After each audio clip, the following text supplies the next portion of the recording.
हमारे के चिथड़ा उड़ाई लखनऊ में रहे ना दी लोग हमरा के हाथी चले बाजार तो कुत्ता भो के आजा। भैया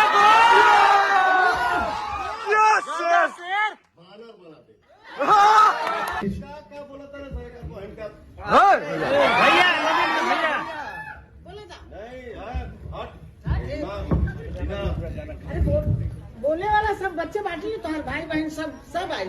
कुकुर कुछ भौंका तरह सर तू जवाब देना मैं उचित नहीं समझता। नहीं भैया नहीं, भोंक ले जितना भोंकेगा वो, लेकिन अगर जवाब एक आई तो घरे खोज के मारा।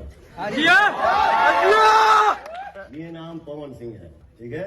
अगर जवाब आई दू कुत्ता भौंका था ना सर लखनऊ में, हमारा जाएगा पड़ी हमारे के चिथड़ा उड़ाई लखनऊ में रहे ना दी लोग हमरा के हाथी चले बाजार तो कुत्ता भो के आजा।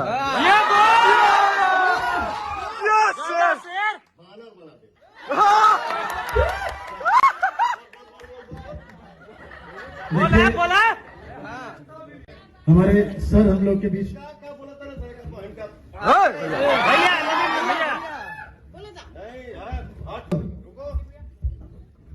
कुकुर भौंका था ना सर भैया हार दी पीछे सुन के अरे भैया हमने के बानी जाना दौड़ा के मार।